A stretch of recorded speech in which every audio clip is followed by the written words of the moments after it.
Good morning, or depending on when you're watching this, good afternoon, good evening, or good night. My name's Ross, and as always told, out of Voice Radio. So today, we're going to be looking at Kecleon. Ladies and gentlemen, we knew another Kecleon was coming. That's right, it was definitely going to come along, because you see, we'd had Unit Color 1 Kecleon, which used this unit energy to change its typing, and we'd had Unit Color 2 Kecleon, which used this unit energy to change its typing.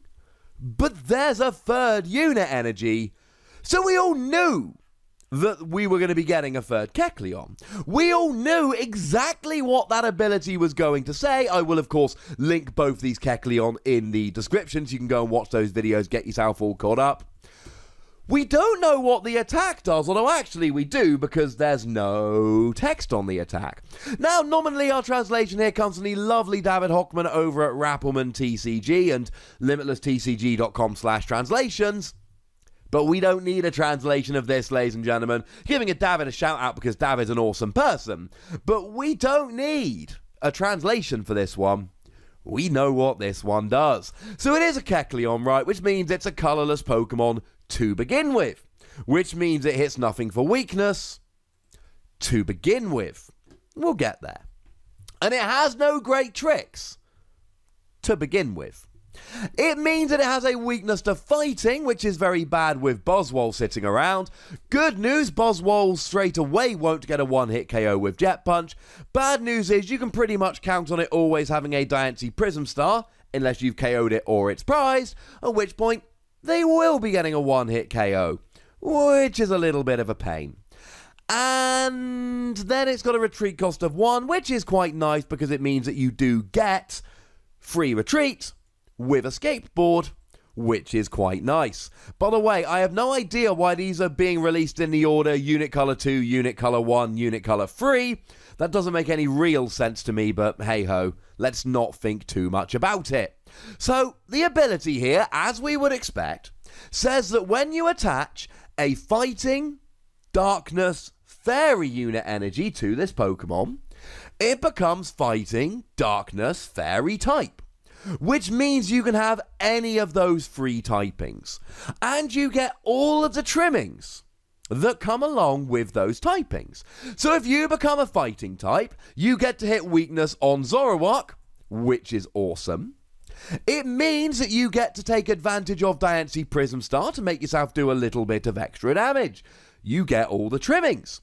If you become a Darkness type, I'm going to be perfectly honest with you, there isn't all that much for the moment, but you can use Devoured Field to do an extra 10 damage, which is quite nice.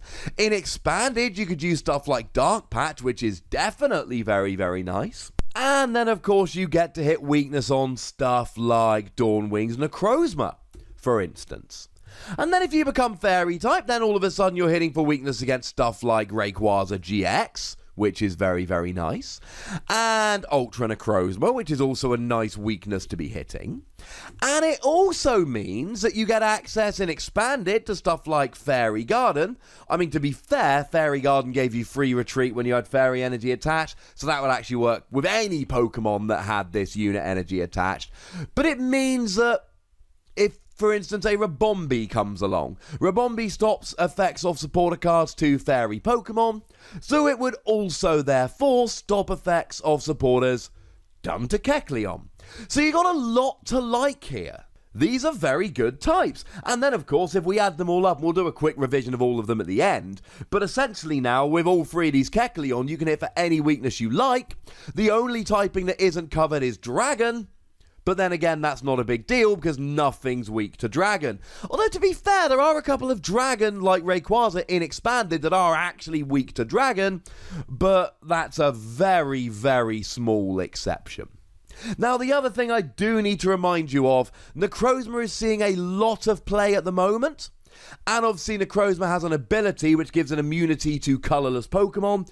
As far as I'm aware, and this is only true if the translation holds, it might change when it comes over here, but as it stands at the moment, when you attach a unit energy to Kecleon, Kecleon becomes all three of those types, meaning it is no longer a colourless typing, just the other three, meaning that you're pretty much off the hook here, you can go ahead and hit Necrozma. So now that we know we're hitting all of these weaknesses, how much damage are we doing? 60 for 2 energy.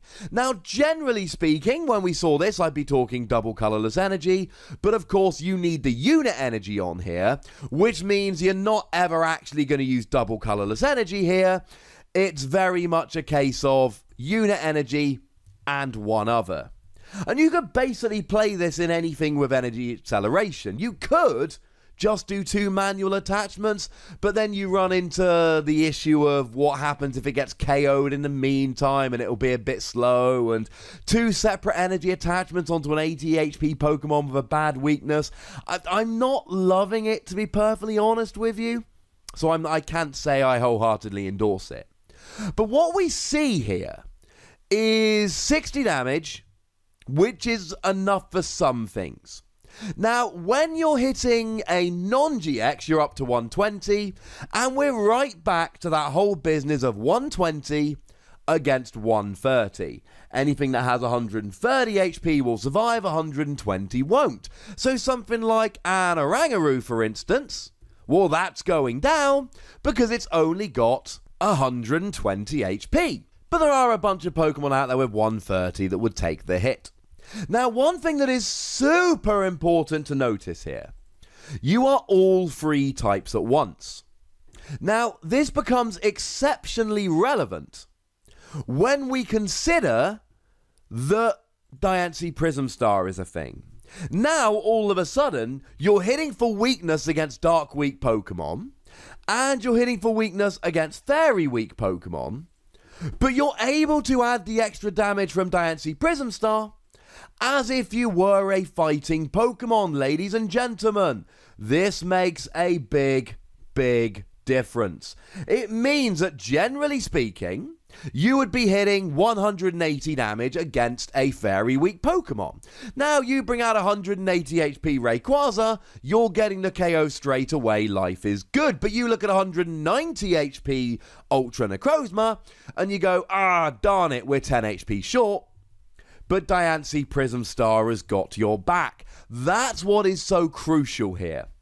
You can add the extra damage with Diancie while hitting weakness against Darkness and Fairy Weak Pokemon. That is one of the real main driving forces, one of the main selling points of this particular Pokemon is the fact that you can add damage while hitting a different weakness. Buzzwole gets the extra damage here, but it's still only hitting a fighting weakness. Generally speaking, I'd be saying, well, I mean, 60's alright, but 180 with a choice band and weakness isn't quite enough. But with Diancie Prism Star, you're hitting 220 with weakness. So something like a Zoroark, something like an Ultra Necrozma, they are going down here. Now, you do need some kind of energy acceleration here, so maybe you play this in a Malamar deck, and you just need to play a couple of these and a couple of the requisite unit energy. Or maybe you play it with the new Magcargo. Magcargo GX basically says that once during your turn, you may discard the top card of your deck. If it's a basic energy, you get to attach it to one of your Pokemon in whatever way you like. Well, if you add it to this particular Kecleon, then you are off and rolling because you've got that energy, so you add the unit energy, and you're off and rolling. It's not the easiest Pokemon to use. None of them are. But you're hitting 3 weaknesses with one Pokemon. Now, in terms of attacks here, I mean, this might be my favourite of all the attacks. You see, the Unit Color 1 Kecleon does 60 damage, but only to an evolution Pokemon. Otherwise, it's only doing 10. An evolution Pokemon have more HP, so you're essentially never hitting the numbers. It is for 1 energy, but you're basically never hitting the numbers. Whereas the Unit Color 2 Kecleon does 80 damage for 3 energy, which is great as a number, but it's for 3 energy, so you need the Unit Color and 2 more energy, and at that point it gets a little bit awkward. Either way, there has got to be potential here, and I personally think sooner or later somebody's going to come along with a Kecleon deck playing all 3 Kecleon, a bunch of unit energy and some energy acceleration, and they're going to make it work. Malamar would generally be my choice here, but Magcargo GX could also work. As far as I'm concerned, it's a good Pokemon that's worth playing around with. I'm giving it between 3 and 4 Wassies. We don't give half Wassies, that would be barbaric.